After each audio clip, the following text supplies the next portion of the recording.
Chimpanzees. So like us, we are both captivated and repelled. As we move through the looking glass into their world, we are transformed. Chimpanzees, our forest-dwelling counterparts, unite us with the rest of nature. Eerily, they recall our prehistoric ancestors. Their social life reflects ours too, with paramilitary patrols, political struggles for power and gain, even outright wars.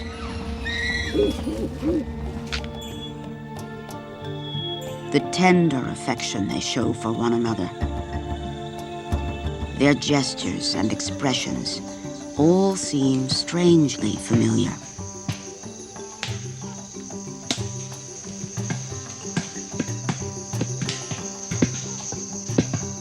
Their invention of tools forced us to redefine what sets humanity apart from the beast.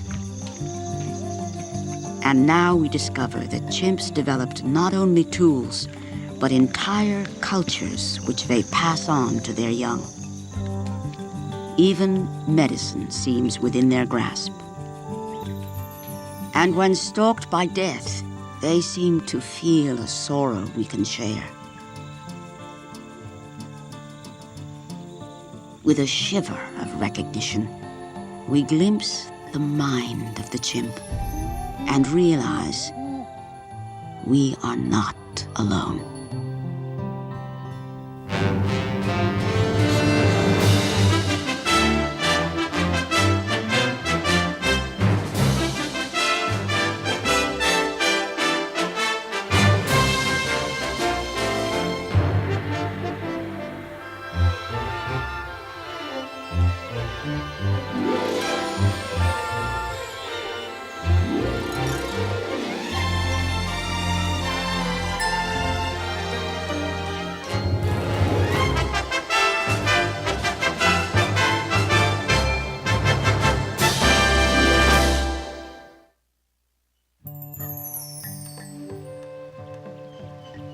Come with us on a voyage of discovery, a journey into our collective past. We retrace our steps back into the forest of Africa, the ancient homeland our species abandoned some 6 million years ago. We left behind then our closest relation, the one being on this planet most like us. For there is a mind in the forest, a mind very much like our own. And it lights the eyes of the chimp. Chimpanzees share more than 97% of our genes, and it shows. The invention and use of tools were supposed to set us apart from the other animals. But this chimpanzee is fishing for safari ants with a wand specially selected and pruned for the task. Chimps make and use many tools, skills passed on from mother to child, part of their cultural heritage.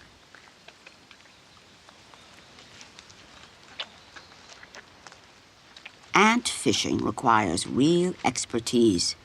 Safari ants are a rich food source, but they pack a vicious bite. With one fell swoop, they're down.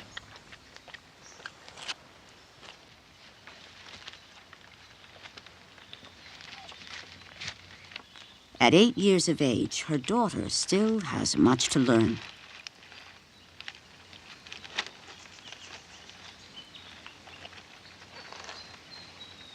But someday she will master this technique, not just by trial and error, but by watching her mother at work. For the past 35 years, scientists have been watching and learning from her mother as well. She was an infant herself when she met her first human being, who named her Fifi. That human was Jane Goodall. Jane came to know Fifi, her mother Flo, and her entire family quite intimately. Goodall was the first human to be accepted by wild chimpanzees. What she discovered revolutionized our concept of chimps and of ourselves. All across Africa, others have followed Goodall's lead. A second species of chimpanzee is studied by Takayoshi Kono. Called bonobos, they're famous for their human-like appearance and the way they substitute sex for violence, unlike the more aggressive chimps studied by Goodall and Christophe Busch. Busch has unveiled hunting strategies and elaborate tool use among rainforest chimps, leading him to suggest these things might have evolved before our forebears left the forest.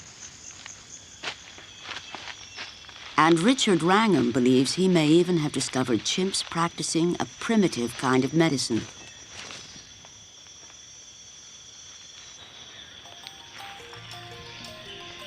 The new research takes us ever further into the chimp's world, giving us a new perspective on our shared legacy. Chimpanzees and humans sprang from the same primate stock. Our paths diverged only some 6 million years ago, with our human forebears moving on to the plains, leaving the forest to the chimpanzees. But shared characteristics are written deep in both our primate souls. Chimps, too, are capable of creating distinct cultures. Various nations of chimps cling to life across the African landscape. Chimpanzees once thrived throughout the forests of equatorial Africa, while bonobos were restricted to the Congo Basin. Today, both species survive in isolated fragments and are studied at a handful of sites. Gombe, on the shore of Lake Tanganyika in Tanzania, was where Jane Goodall began her study 35 years ago. Fifi is the only chimp still alive from that time, with 6 surviving offspring. Freud, her eldest, is now the dominant male in her group, while her younger son, Frodo, is the largest chimp at Gombe and working his way up the male hierarchy. Freud now leads the tightly bonded party of males that form the core of the group. Male chimps stay in the group of their birth and cooperate when there is common cause.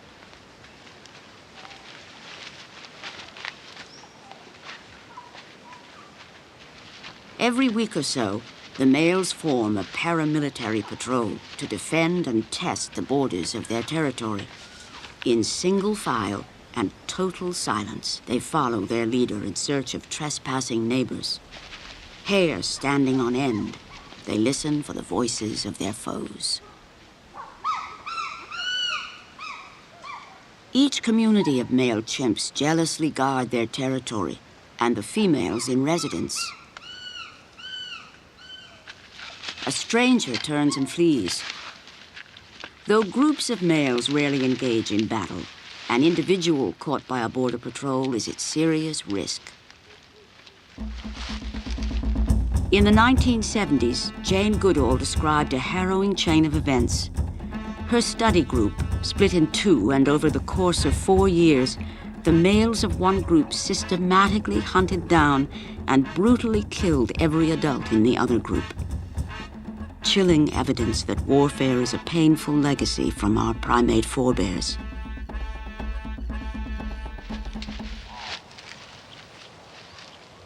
Gombe's steep slopes, the stage for all this high drama, tumble from open grassland to riverine forest, from the top of the Great Rift to the blue basin of Tanganyika.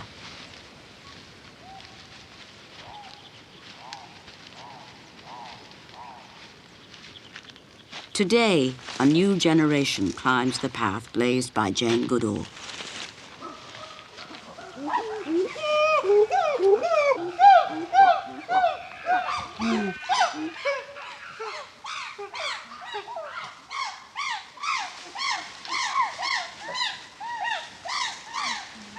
Charlotte Uhlenbrook is studying panthoots, the long-range calls of chimps. She follows one male all day, recording the precise time and circumstances of any panthoot he makes. Her Tanzanian associate, Issa Salala, follows another male and does the same. At the end of the day, they will compare their notes to see whether they've witnessed two sides of a conversation and to try and decipher its meaning.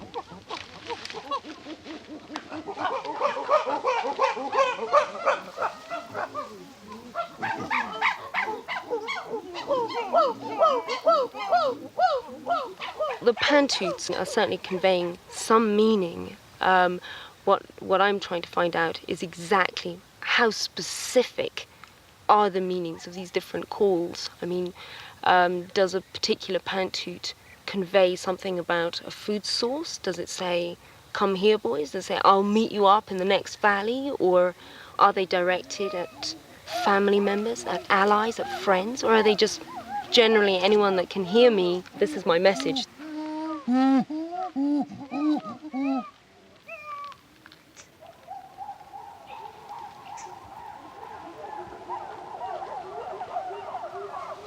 We haven't got our ears tuned in. I mean, it's like different cultures very often. It's difficult to hear a slightly different pronunciation. So certainly we're not hearing all the different subtleties. Sometimes there's still just a cacophony of screams out there. And you're very hard pushed to pull them apart. But I'm sure the chimps can. I'm sure they know exactly what's going on. Sometimes words won't suffice.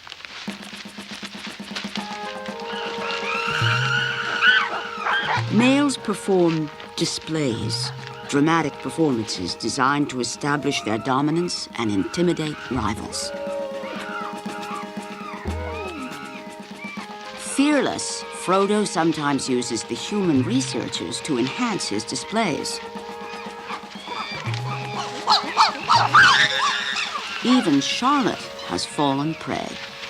He'll give me a whack. He'll just kind of add a little flourish by incorporating me, but it's not directed at me. If he wanted to hurt somebody, he could have done it.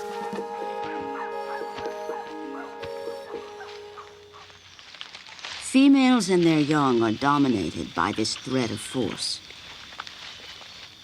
But when the fruit crop is ample, everyone feasts.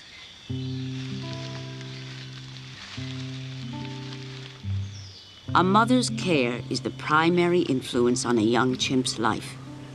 Orphans find life hard. Mel was orphaned at the tender age of 3. Only the generosity of others has allowed him to survive for 6 more years.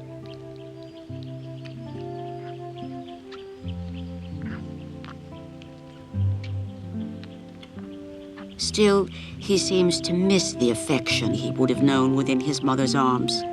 Something this little baby seems to understand.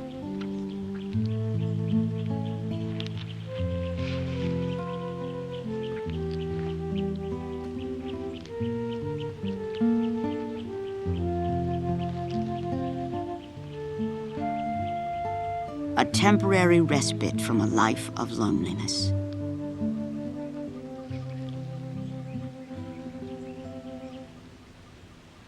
Beyond the bond between mother and child, political relationships are the life's blood of chimp society. Even while relaxing, chimps are jockeying for status. Grooming is quite literally currying favor. Alliances become apparent by observing who grooms whom. Dominant animals and their allies get the best pickings. Food is a precious commodity. They often compress fruit into a pulpy wadge, something like a tobacco chaw, to extract every last drop of juice. But the calls of colobus monkeys whet another appetite, not so easily satisfied. When a monkey troop is spotted nearby, the most avid hunter recruits other males to join forces in a hunting party.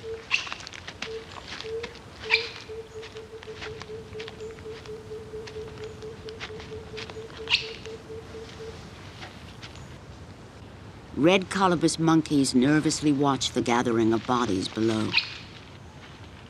Craig Stanford studies the relationship between colobus and chimps. He hopes to shed light on the origins of human hunting.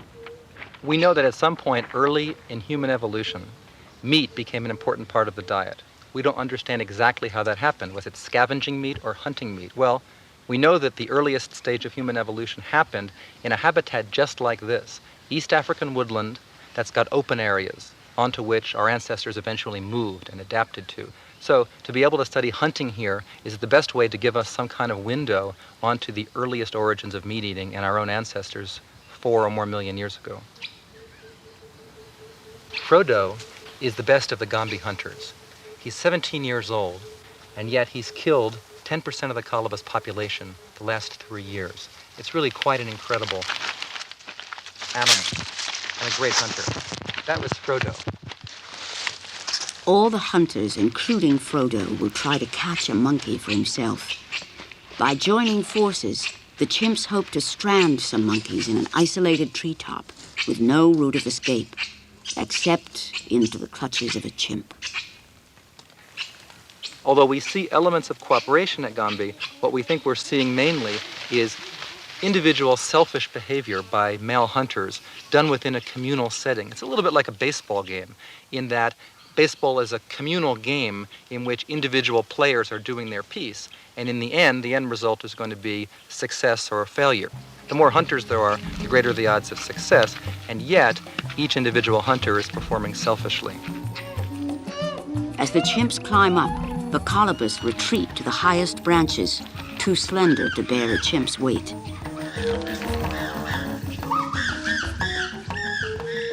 The male colobus stand their ground against chimps up to 4 times their size. They will even take the offensive, momentarily driving the chimps back.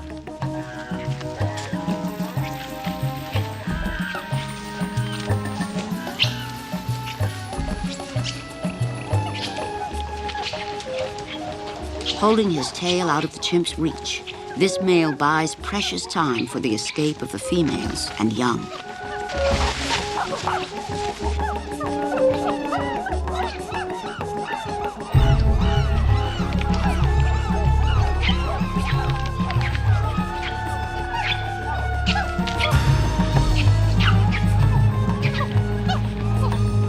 Excited by the cries of hunter and prey, females appear below. 80 feet above the ground, Frodo displays his daring technique. But this time, he misses.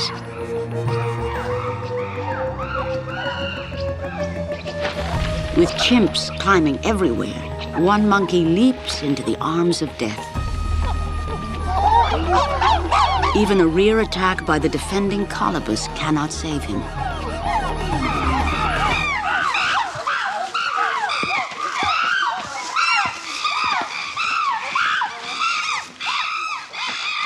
The young hunter displays with his kill, but his triumph is short-lived. Freud simply confiscates the carcass.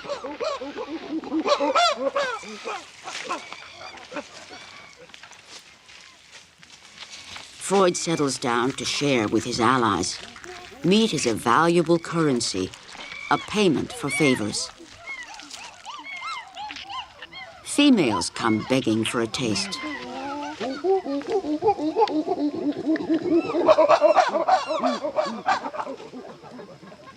The orphan Mel searches for scraps, but he's soon sent packing. Frodo, frustrated and hungry, tries to muscle his way to a place at the table.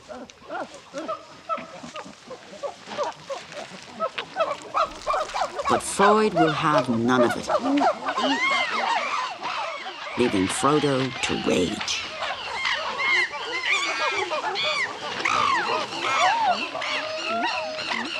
His friends rush in to placate him, to little effect.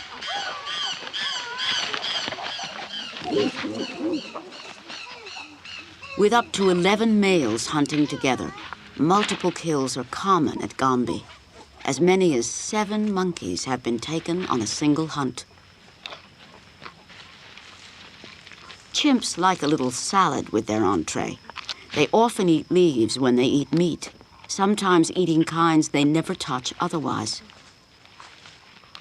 On average, the Gombe chimps consume 20% of the colobus monkeys in their range each year. A taste for meat begins early.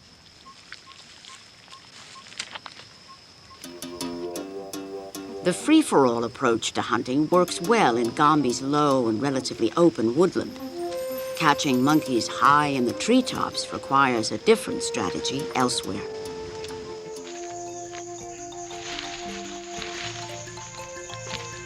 Christophe Bosch studies chimps in the Thai forest of the Côte d'Ivoire, prime African rainforest. Most chimps live in green and shadowy depths like these. The forest canopy, an interwoven web, floats over 100 feet above its reflection in tea-colored pools below.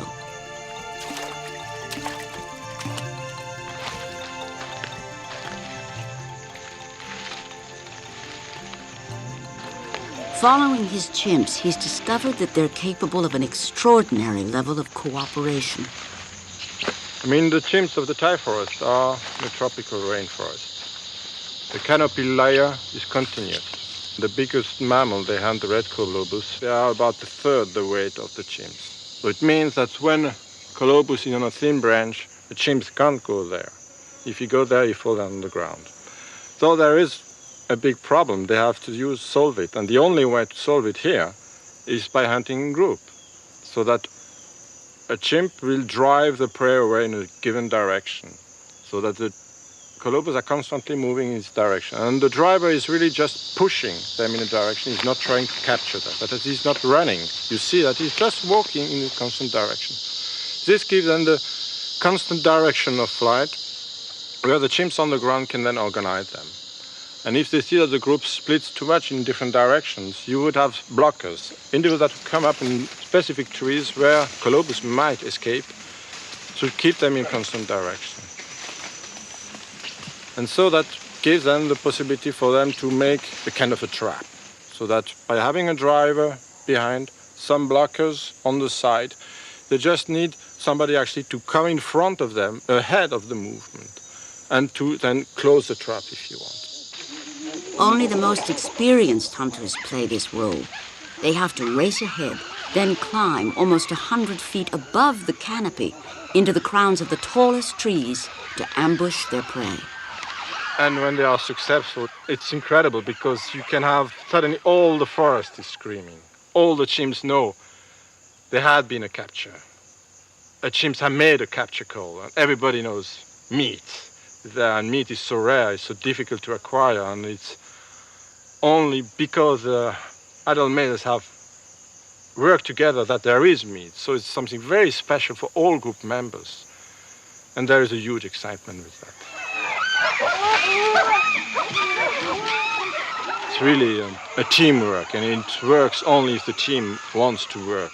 And the team doesn't see each other. It's to dance in this forest. So they have always anticipating that the other one will come.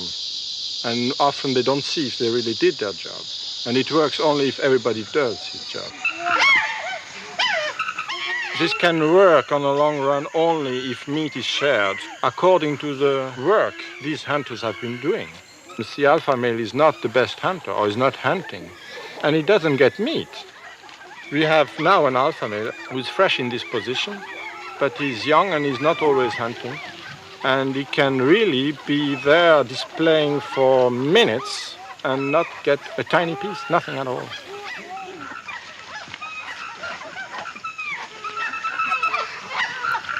This division of the spoils based on right rather than might reveals a different division of power. Females who are allies of the hunters also gain access to the carcass, bringing their infants closer to the meat than the blustering alpha male.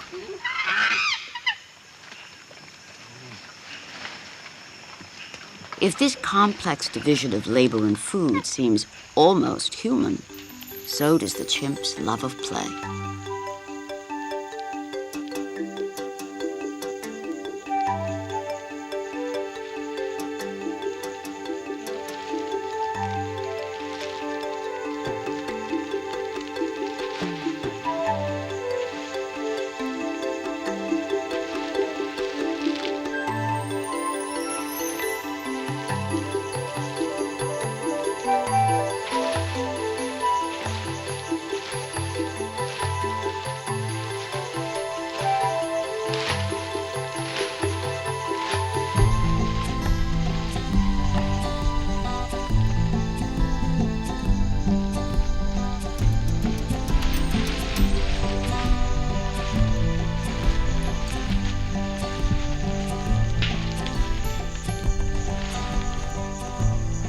An infant chimp may seem secure within the bosom of his group, but this is not always true. A male has stolen a baby chimp from its frantic mother, who follows in desperate pursuit. In the Mahali Mountains south of Gombe, researchers have recorded this terrible event not once, but 7 times, and are at a loss to explain it. The alpha male is now in possession of the screaming infant.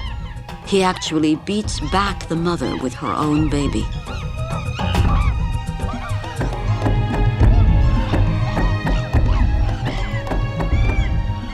Both mother and baby are members of this male's group, and the infant was presumably sired by one of the group's members. Males have been known to kill babies sired by outsiders, but this kidnapper could very well be the baby's father. The infant is killed by a bite to the face.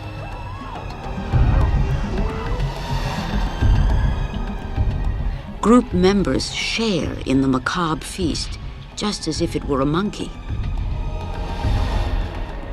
Infanticide and cannibalism.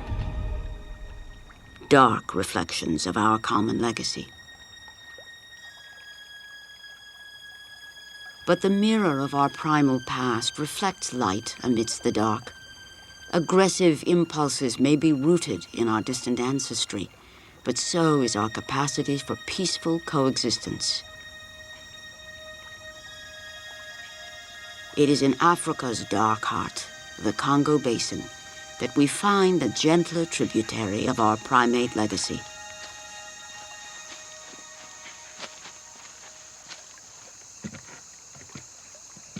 Takayoshi Kano has led the research here in Wamba, Zaire for the past 22 years. He comes here in search of the second little-known species of chimpanzee. Sugarcane is a sweet lure used to call down the elusive bonobo.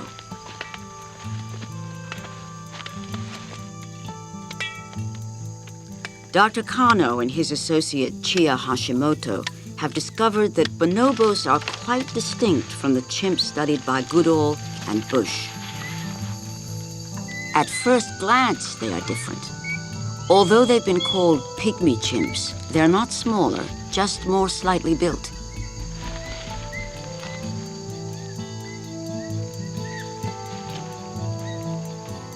Hunted elsewhere in Zaire, they're safe here, but wary still.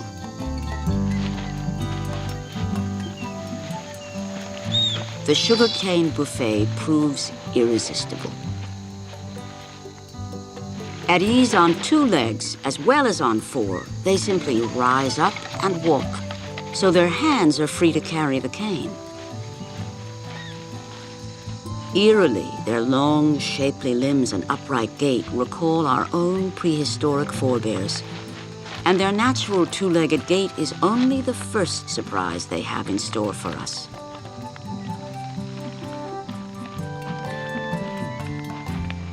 An impressively stern female enters and snaps a young sapling. Once she picks herself up, she does something entirely surprising for a female chimp. She displays, and the males give her sway. For this is the confident stride of the group's leader, its alpha female, whom Kano has named Haru.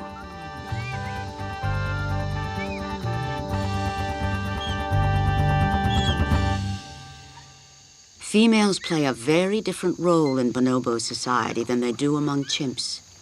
The reins of power are shared equally between male and female, held by a strongly bonded group of high-ranking mothers and their adult sons. The son of a dominant female can take great liberties. High-ranking females cooperate to dominate adult males and support their sons in social conflicts.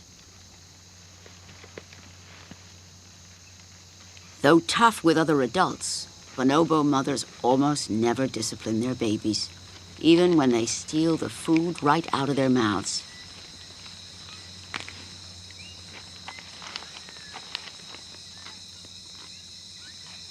Haku, an 11-year-old adolescent male, has lost the loving attention of his mother.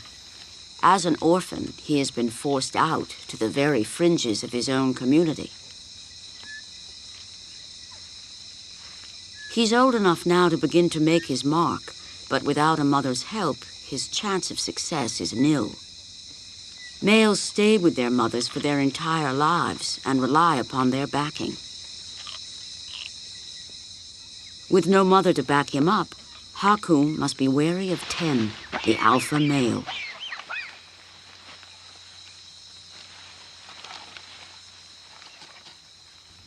Ten was just about Haku's age when he first rose to power. Lately, Haku has begun trying to assert himself. But Ten had an advantage. His mother was the alpha female before Haru, and he rose to power on her apron strings. He will not tolerate any display from this motherless child. Haku has spirit, but to no avail.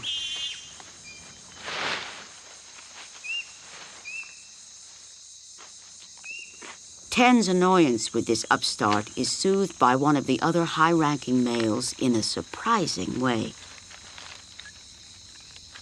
Instead of fighting, bonobos use sex to diffuse aggression in this genuine make-love, not war society. Bonobos have largely divorced sex from its reproductive role.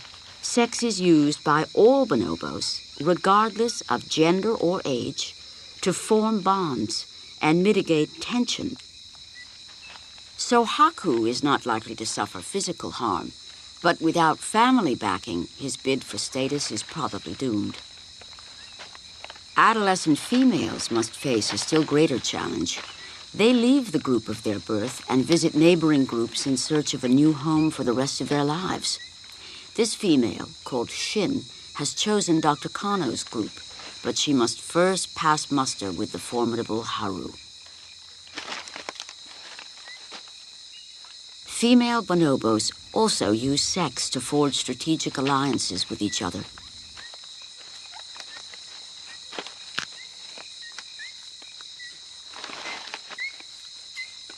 The males, including Ten, readily mate with Shin. But Shin must still win the approval of Haru and the other females. Finally, Shin is embraced by a high-ranking female who will act as her sponsor to the group.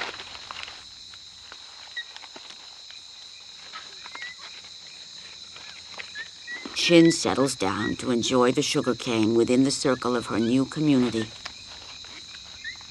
With equality between the sexes and the substitution of sex for violence, the social lives of bonobos are very different from that of their sibling species, the chimp. While chimps may wage war, the gentle lives of bonobos show that violence, although part of our primate inheritance, is not inevitable. Their social lives are fascinating, yet it is the mystery and potential of the chimpanzees' inner minds that intrigues us most.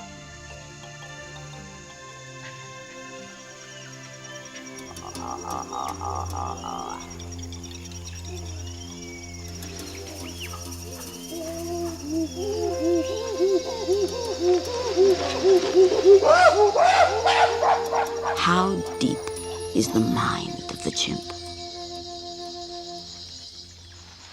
Christoph and Edwige Busch have been mapping the chimpanzee mind through an extraordinary kind of tool use. There was this great day, it was beginning of December in '79. I was following chimps through unknown lands. I didn't know where I was anymore. They were drumming, screaming. I followed with my compass behind. And suddenly there was great excitement, and I was hiding under some vegetation, and there was a clearing in front of me with a big tree, big branch sticking out, and I heard some banging, so I approached without making a slightest noise. And I heard the chimps coming. They passed me. I could feel their warmth. I could smell them. They all started climbing up these trees with big tools in their hands and banging on something, which I finally realized they were cracking nuts. The sight is unforgettable, something of prehistoric times, the image of these great animals using these big tools. To crack nuts, the chimps seem to have grasped the concepts of hammer and anvil. The anvil is a tree root, the hammer a wooden club or sometimes even a stone. Although it may seem effortless, it takes a decade of practice before the chimps develop real expertise. When you look at these images of chimps cracking nuts, it looks terribly easy. And people don't realize how difficult it is. I made an experiment. I asked a primatologist who came to visit me here. I gave him some nuts and a nice place in the forest, and I told him, yeah, crack some nuts now. You will see how easy it really is. It took him 25 minutes to open the first nut. It took him 40 minutes to eat 3 nuts. And you can imagine, if you really have to fight 40 minutes for 3 nuts, it's not worth it. I remember the very first time I saw a female mother who was looking at her 5-year-olds trying to crack a nut. And she was fighting with a very, very strange formed club. And she was changing her position all the time and changing the grip of the hammer and didn't succeed. And she was starting to whimper, not knowing what to do. And then the mother came. The infant immediately stepped a bit backwards. And the mother took the hammer, and in a very slow motion move, she turned the hammer. And just the move, this turning the hammer, took her a whole minute. So it was even slower than I did. And as to emphasize, that's the way you should hold the hammer. And she cracked for some nuts for her, and then left. And the infant tried again with exactly the same grip as the mother. She still had some trouble to crack the nut, so she changed position, changed the place of the hammer, but kept all the time exactly the same grip as the mother showed her. So that's really correcting an error in an infant, which is really the highest form we would consider of active teaching. And that just was kind of a surprise, was the first observation in animal, for an animal doing that. A young chimp's tutor is its mother, who teaches it most of the skills it needs to survive.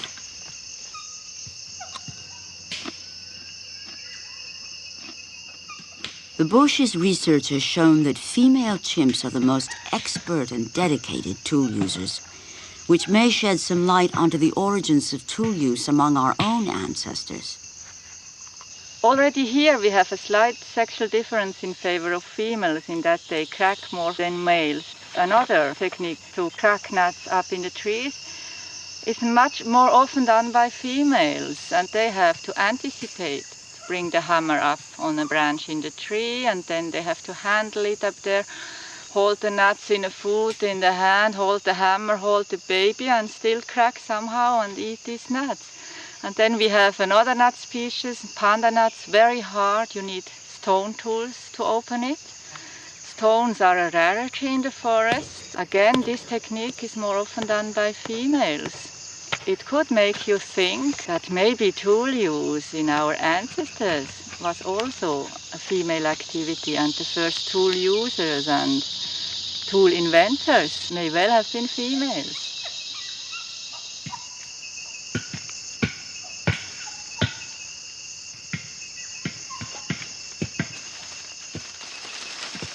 Females also transport learned skills between chimp communities when they move from group to group at adolescence. But sadly, as chimp populations become increasingly isolated, this kind of cultural exchange will come to an end. Only recently have researchers all across Africa realized that some of the differences between their study groups were cultural due to the invention and passing along of learned traditions. In the Kabale forest of Uganda, Richard Wrangham has found that it is culture which enables some chimps to eat foods others must forego. So here we got a safari ant nest, and in 5 years we have clear evidence that the chimps here do not ever eat these, but in Thai and in Gombe this is what they do.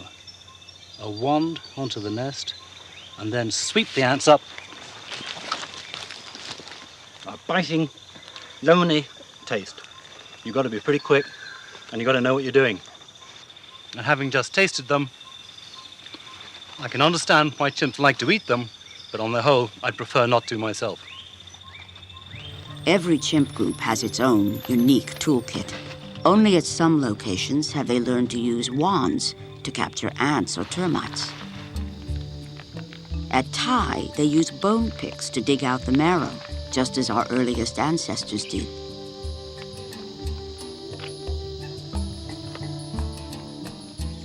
They will also use a wad of fruit as a sponge to help squeeze out every trace of sweetness from the pulp.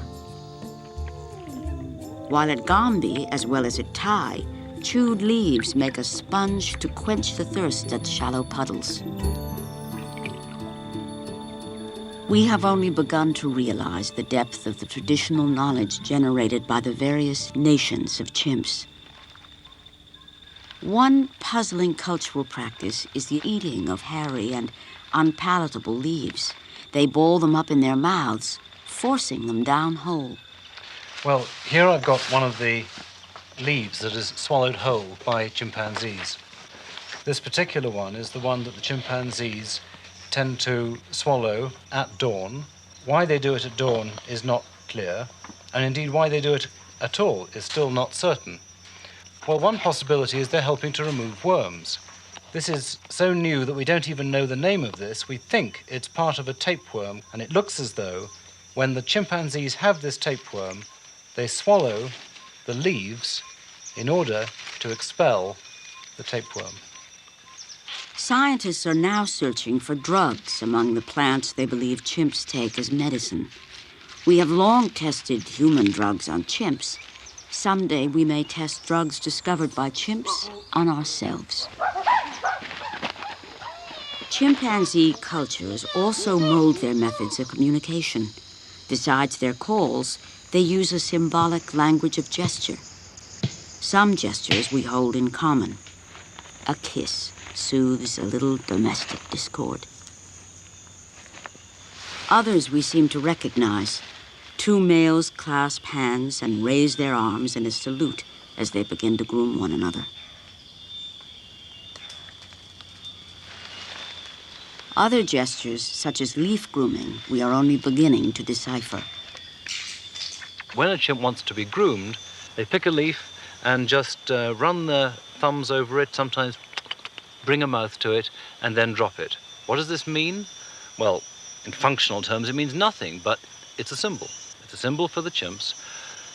What it means to them is, I would like to be groomed. Or sometimes it means, I'm interested in you. If these gestures are truly cultural, we should be able to see them evolve as fashions change. Christoph Busch believes he has. Leaf clipping is a behavior where they take a leaf,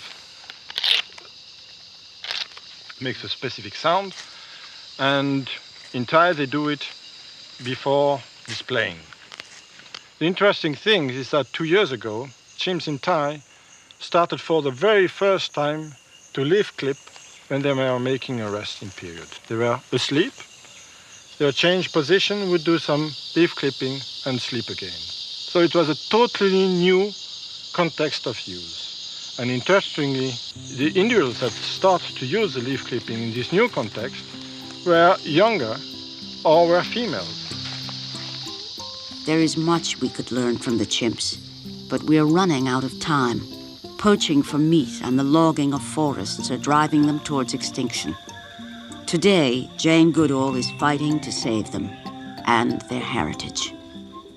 We're finding that across Africa, where different researchers are studying different chimpanzee groups, there are different traditions, different cultures. And the tragedy here is that the chimpanzees are disappearing so fast. Not only is it sad that the individuals are going, but their whole cultures are going too. And that's the area where we have most yet to learn. The group studied by Christoph Busch is disappearing fast. The cause is a mystery. Only rarely does he find any evidence of their passing. It's Ondine, one of the oldest female we had. And she was found by the group actually dead on the floor with her last baby dead and the oldest juvenile sitting nearby, watching. The losses are tragic for the species and for all involved. I have lost in the last 6 years about half of the chimps. There were 80, there are now only 40 left. So it's a dramatic reduction. But for us it's depressing, yeah, sure.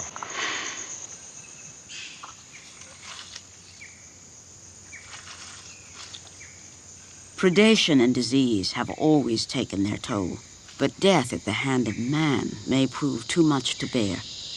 We have some clear proofs that poachers are killing chimps here in our group. And I have the feeling that the toll they pay to poachers is just too much. And it's this part which is the causes of the decline of the population. And if that is true, it's very worrying, not only for the study group, but for all the chimps in this park. Each death is felt dearly.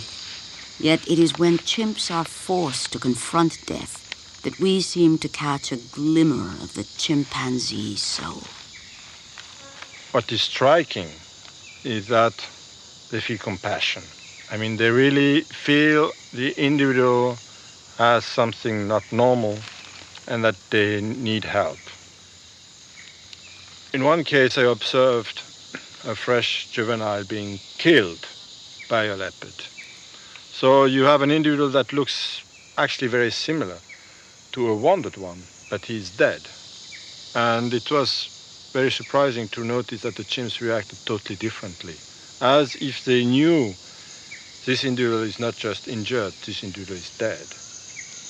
And all the adult males stayed around the body for all this time, groomed it a lot, what they would never do with a live juvenile, and in a kind of a way asked for the other group members to show respect for the dead.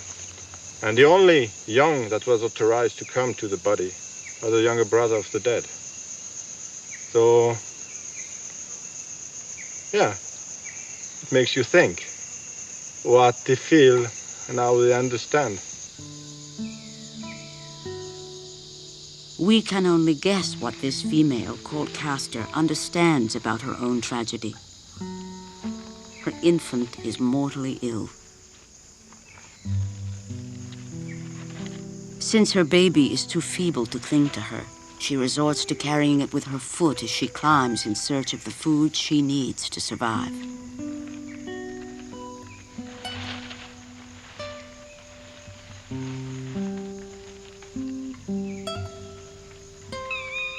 Still, the baby clings to life. How do we really realize that somebody is dead? How would we realize if we didn't have all the science and all these things? So, I think in a way they certainly know that something special is happening, that they would like to fight against it, but that they can't, and they realize it after a while. Finally, the emaciated form of her infant lies deathly still.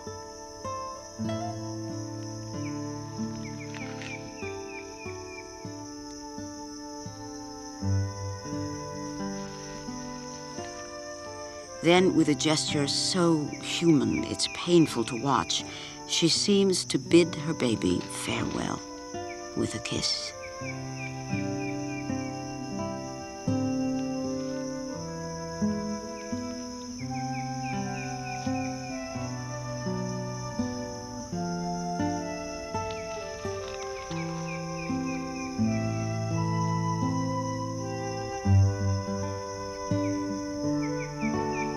If chimps share with us the emotions that bring us to tears, perhaps they share others as well. Jane Goodall wonders. Do chimpanzees feel perhaps a sense of awe, similar to that which must have led to the first religions of our ancestors? Worship of fire, of sun, of rain. Worship of rushing water that is always coming, always going, yet always here.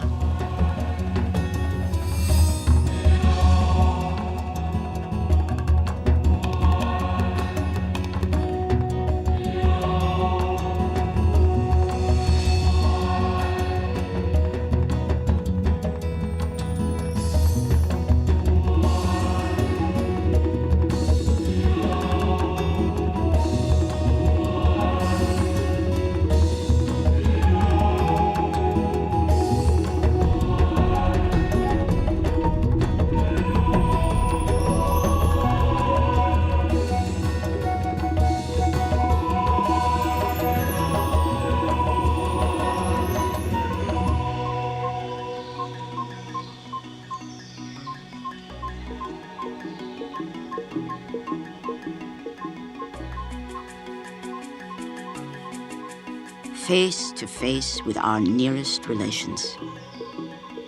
Our mutual family history is glorious and tender, brutal and shocking. As humans, though, we are distinct and must choose how our own nature is expressed. But it's clear that for good or ill, we are part of nature, just another of its promising but flawed creations. Through the study of the chimps, science, which once strove to set us apart from the rest of nature, has now brought us back within its fold, discovering this mind in the forest. What grabs you is when you feel that there's an animal out there that has a human-like mind, that can solve problems, that has extraordinary social relations, and has got this beginnings of the diversity of culture. It's when we see into the mind of the chimps that we get that strange tingle. What it means in a deep way is that as long as these chimpanzees are surviving, humans are in touch with their ancestry, and we know we're not completely alone.